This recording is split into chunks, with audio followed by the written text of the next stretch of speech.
Orang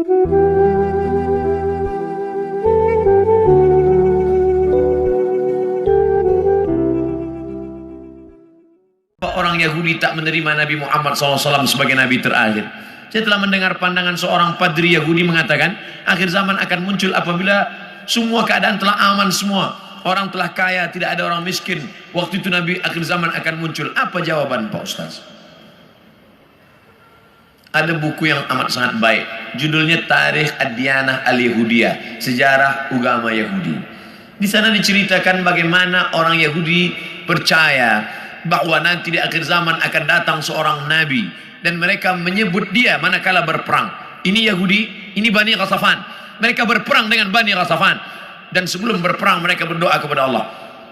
Ya Allah, tolonglah kami melawan Bani Ghatafan berkat nabi terakhir yang engkau utus.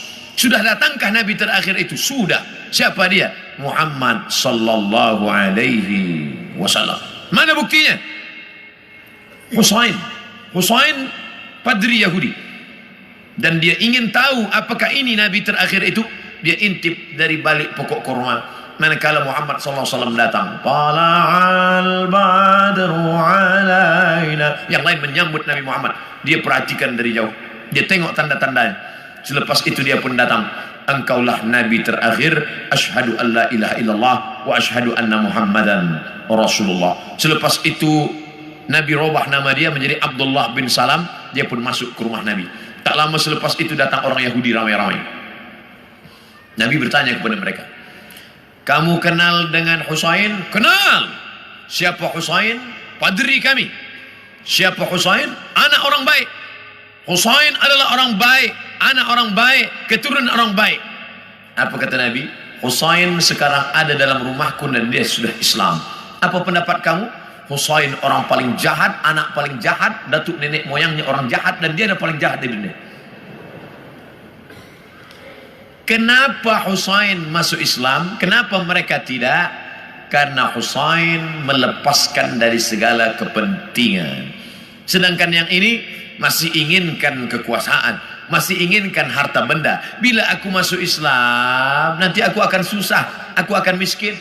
Alladzina atainahumul kitab, mereka yang kami berikan Taurat dan Injil, ya'rifunahu kama ya'rifuna abna'ahum. Mereka mengenal Muhammad sallallahu alaihi wasallam sebagaimana mereka mengenal anak kandung mereka sendiri. Nauzubillah, accident, terjadi musibah, hancur muka anak.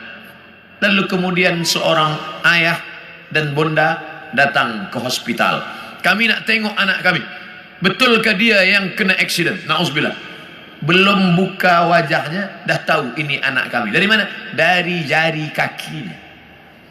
Buka jari kaki. Ya, ini memang anak saya. Dari mana puan tahu? Dari mana tuan tahu? Ini kaki anak kami. Mereka kenal Muhammad sallallahu alaihi wasallam lebih daripada anak kandung mereka sendiri. Mana bukti? Ketika Nabi Muhammad sallallahu alaihi wasallam dibawa oleh Abu Talib menuju Busra, negeri Syam. Sebelum sampai ke sana, mereka berhenti sejenak. Lalu Bahira keluar. Bahira keluar daripada tempat suci. Bahira seumur hidup tak pernah keluar. Dia hanya beribadah saja. Tapi hari itu Bahira datang. Apa kata Bahira? Bertanya kepada Abu Talib. Ya rajul, wahai lelaki, siapa anak kecil ini? Kata Abu Talib, ini anakku hada ibni. Kata Bahira, kalau betul kitab yang kubaca, ini bukan anakmu. Anak ini yatim, ayahnya dah mati sebelum dia lahir. Kenapa? Karena 3 tanda aku tengok. Pokok kayu bersujud, batu-batu bersujud, dan ada awan yang dari tadi menaungi dia. Tersenyum Abu Talib. Ini memang bukan anakku, ini adalah anak saudaraku. Karena orang biasa berkata anak saudara itu anak kita juga. Anak saudara, anak kita. Rumah saudara, rumah kita. Tapi bini dia bukan bini kita. Ini siapa? Ini anak saya.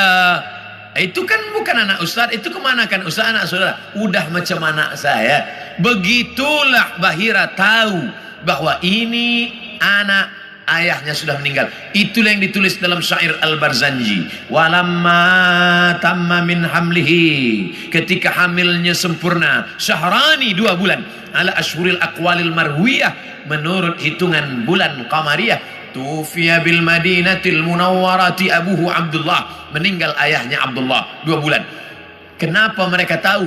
Karena itu tertulis dan dituliskan dalam Al-Quran surat As-Saff, ya'ti mim ba'dismuhu Ahmad, akan datang nabi terakhir nanti dan dia bernama Ahmad. Kenapa yang datang itu Muhammad? Muhammad masyhur di bumi, Ahmad masyhur di antara malaikat. Ahmad dia, Muhammad dia, Toha dia, Yasin dia, Al-Fatih dia, Al-Khatim dia. Al-Fatihu lima ughliq wal khatimu lima sabaq nasirul haqqi bil haqq yahdi ila siratikal mustaqim.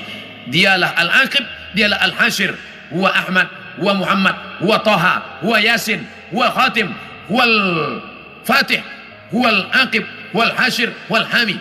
99 ini nama-nama, tapi dia juga adalah Muhammad sallallahu alaihi wasallam. Kenapa mereka tak beriman? Karena mereka berkeyakinan yang datang itu keturunan Ibrahim, tapi dari jalan nasab Ishak. Ibrahim punya anak Ishak, Ishak punya anak Yakub. Yakub, nama lain daripada Yakub Israel, maka anak cucu Yakub disebut dengan Bani Israel. Yakub punya anak Yusuf, Yusuf punya saudara lelaki bernama Yahuza. Cucu cicit keturunan Yahuza disebut dengan Yahudi. Mereka ingin nabi terakhir itu keturunan Ishak, Yakub, Yahuza.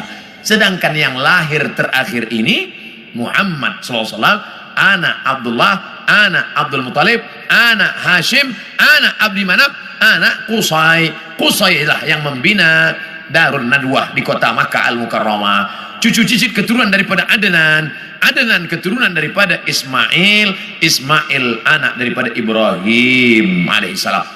Falamma ja'ahum ma arafu, ketika mereka didatangi, ketika datang orang yang mereka kenal itu, kafaru bih, mereka pun kafir dan ingkar. Padahal beza mereka hanya 2 simpang saja, satu simpang Ishak, satu simpang Ismail.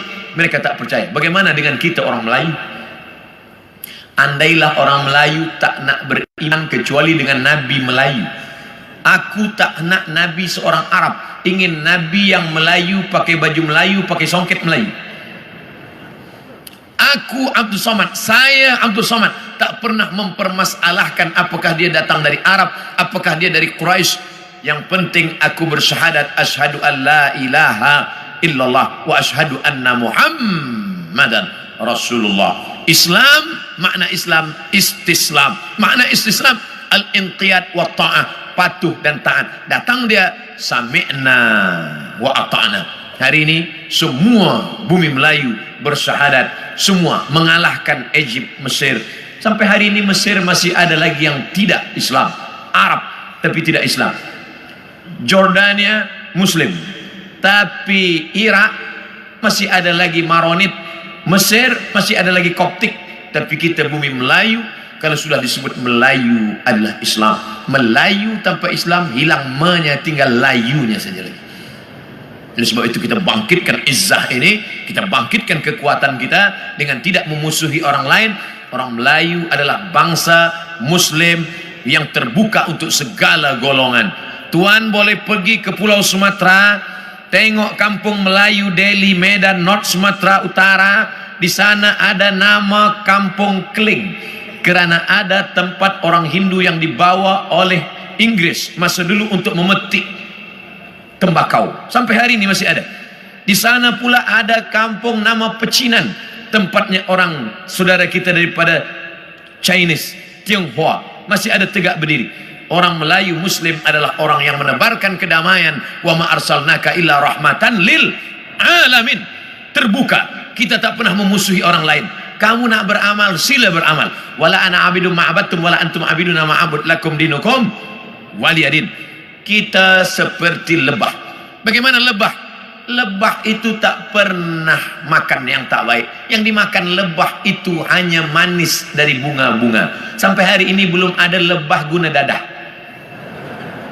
2, yang keluar daripada lebah pula elok-elok saja, yaitu madu lebah. Kenapa saya minum madu penyakit gula, diabetes saya? Yang salah bukan lebah, tukang jual lebah campur gula. Yang ketiga, bahwa lebah hinggap di ranting, tak ada ranting patah. Sampai hari ini lebah hanya membuat sarang di kayu tualang yang besar.